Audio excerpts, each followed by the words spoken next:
So if we are going to categorize the Muslims into three different categories, one category would be the category of Muslims who are like minorities living like in the US or in the Europe.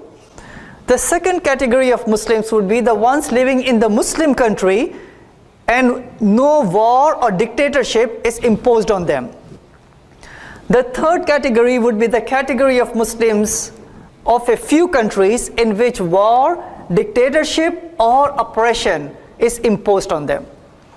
So that will help us to identify the problem and to provide the solutions, right? So let's come to the first category of Muslim over here, Muslims. When we look at the Muslims in the USA, I'm just going to summarize by saying that Muslims in the USA, we are a model community when it comes to Muslims, the 7 to 11 million Muslims.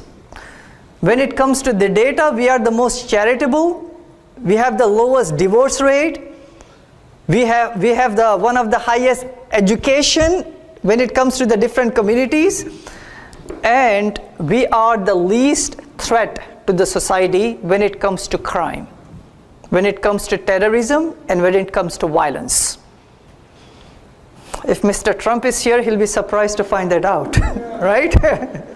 And here are some statistics. According to the FBI report from 1980 up until 2005, they found out that all the acts of terrorism which were done on the US soil, Muslims or supposedly Muslims or attributed to the Muslims, there were only about 6% of them, right? Not 94%, not majority, not like, all of them, only 6%. And when I say only 6%, we know that even one act of terrorism is too many. Even one loss of life is too many. Even one shedding of blood is too many, too much. I'm just comparing. Based on what is out there, we have to compare and contrast to say that yes, we also have our bad apples, but not to the extent of what the media is showing. According to the AP poll, according to the Yahoo poll, they say that white supremacists are more dangerous to America than the foreign terrorist. When it comes to Europe, in 2009, 2010, and even now, less than 2% of the acts of terrorism done on the soil of the USA, they're done by people who label themselves as Muslims. There were 355 mass shootings last year, right? 355, there are too many. Only 3 of them, they were attributed to the Muslims. So I'm not saying that Muslims are angels, but what I'm saying is that yes, Muslims have our bad apples, but we are not the majority of the people who are doing these things. So when you compare data by data, community by community, we see that Muslims are a least threat to the society and not what the media is saying out there. This slide may be surprising to some of you. According to the public policy poll, when they took this poll last year, they found out that 57% of the Republicans, they want to replace the US Constitution with Christianity. Okay, so let's compare now to the Muslims who are living in Muslim countries in which war is not imposed on them, right? So there are many such countries. You have Bangladesh, you have Indonesia, you have Turkey, you have Indonesia, Malaysia, different countries. So those countries, they have many different minorities in there. They're accommodating them. They're living in peace and harmony with them. There are always some flares here and there, right? Just like in any country.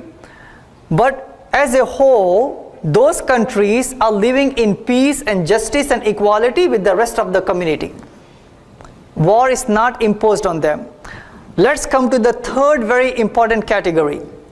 And that category, my dear guest, is the category of a few countries, the Muslim countries, in which war is imposed on those countries. Like means the country of Iraq, the country of Syria, maybe the country of Afghanistan, and the country of Pakistan. Maybe just a few other countries. So when we look at those countries, some of the questions that may come to your mind is, how come there are so many terrorists, violence, extremism which is out there? All of us, we know that humanity, when we look at our actions, they are always going in action to reaction, reaction to action, and action to reaction. No action is there in its isolation. Whenever we see somebody doing something, we have to always look at the cause for why they are doing what they are doing.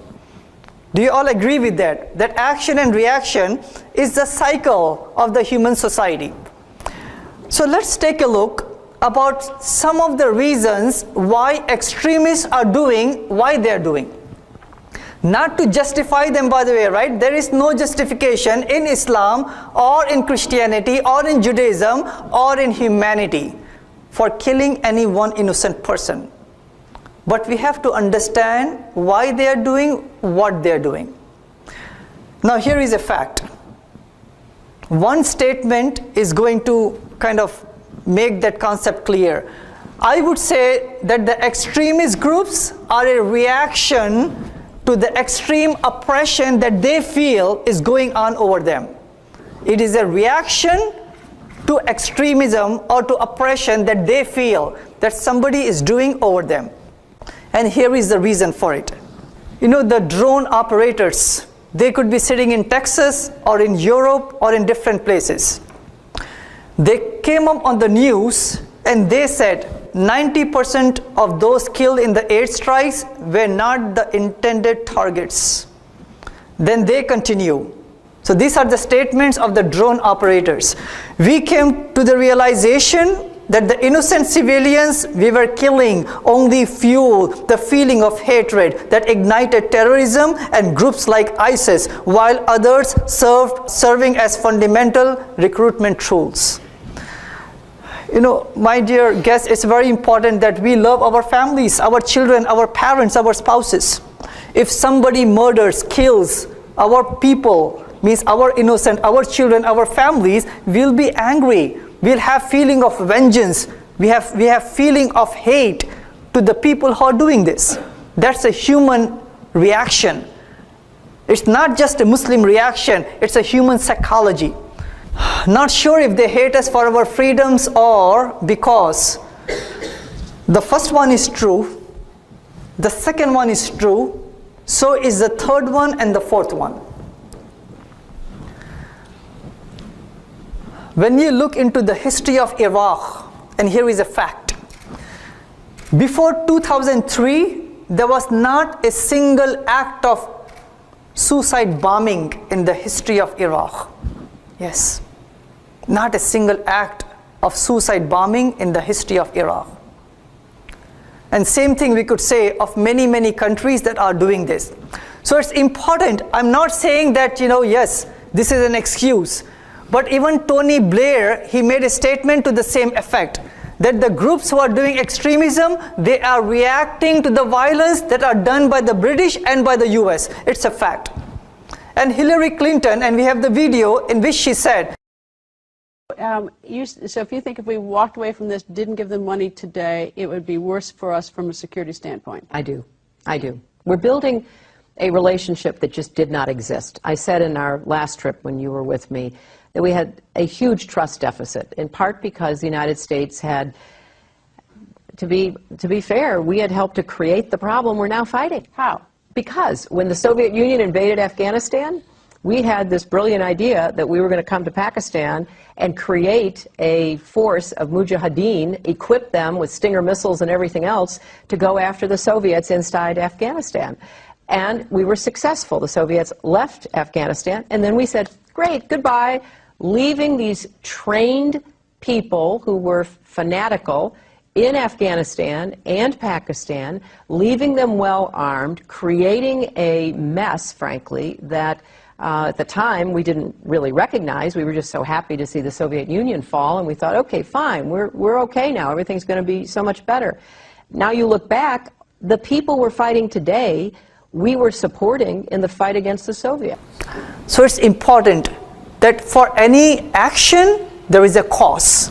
For any cause, there is a reaction. And when we are going to take away the reaction, we have to make sure we have to identify the cause. And that cause is obviously that they feel that oppression is going on. It's not that they're feeling.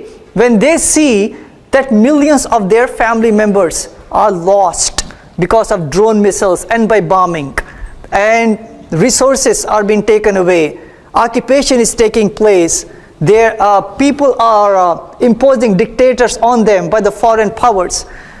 Human reaction is that people get angry, they have vengeance, and sometimes they take this vengeance in not the right way. So this is what human reaction. This is what the Quran teaches. The Quran says in chapter number 2, verse number 190, that fight in the cause of God for those who fight against you, but do not go to extreme, because God does not love the extremist. This is the gold standard of Islam. Not human emotions, not feeling of vengeance, not our own shortcomings or culture. This is the gold standard that God has given. So God is saying in that chapter of the Quran, in that verse of the Quran, chapter 2, verse number 190, that if war is imposed on you, or somebody is trying to kill you, or somebody is trying to compromise your life, your property, your family, you have the God-given right to defend yourselves.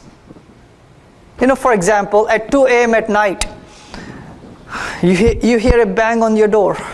And when you look and you see that there are people out there, maybe they're gang members, like bad people trying to compromise and break down your door and come inside, what you do is, obviously, if you have an alarm system, you push the button, you call 911.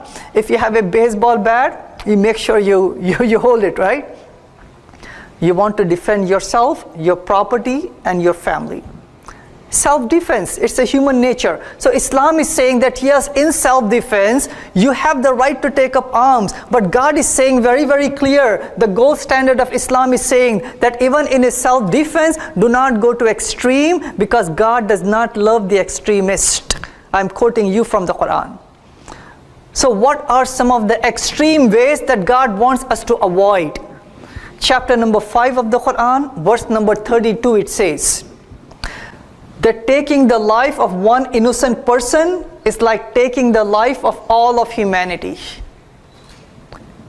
Saving one life is like saving the life of all of humanity. And that is what Islam teaches.